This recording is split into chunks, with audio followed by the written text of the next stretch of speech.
كان حد بعت لي ليه بطلت تنزل فيديوهات، فباختصار تعالى اوريك جزء من يومي في رمضان عامل ازاي. هنا كنت خلصت الشغل الاولاني وبتحرك عشان رايح شغل التاني. هنا كنت خلاص خلصت شغل التاني ومروح، ولكن المغرب أذن عليا كالعادة وانا برا لسه ما فطرتش. طبعا يوم زي النهاردة انا صاحي 9 الصبح ومتحرك من البيت 10، ودلوقتي المغرب أذن عليا وانا برا لسه ما وصلتش البيت. الساعة دلوقتي ونص. أنا لسه طالع على السلم، لسه ما فطرتش والله. رمضان كله على كده، ساعات اتعودت، هو طبيعة شغلي كده. هفطر واجيلكوا بعد الفطار.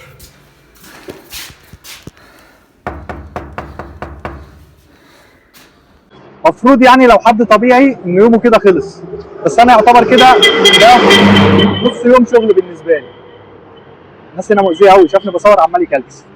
المهم ده يعتبر نص يوم شغل بالنسبه لي.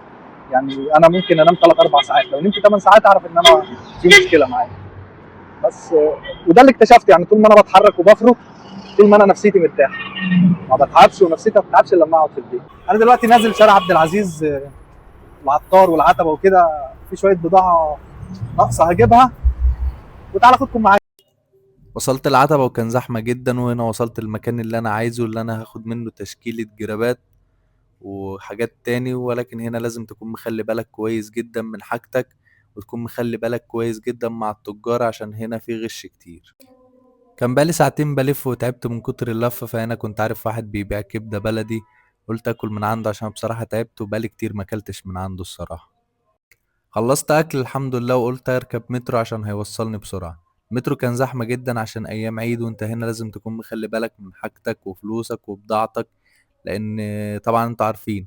انا ما لقيتش مكان طبعا في المترو، فكنت قاعد جنب الشباك كده ومعايا الحاجة بتاعتي ومروح. على الرغم ان الموضوع يبان صعب، لكن انا مش عارف ليه انا بلاقي متعتي دايما في الشغل، وبالذات الشغل لو كان تحت ضغط. ومن اكتر الحاجات اللي انا بستغربها ان انا جسمي عمري ما بيرتاح لما بنام كتير، دايما بيرتاح لما بنام 3 او 4 ساعات بس في اليوم بلاقي راحتي فيهم. طبعا الواحد مضغوط عشان رمضان، ولكن بعد رمضان ان شاء الله نرجع نصور لكم فيديوهات كتيرة جدا. يلا سلام.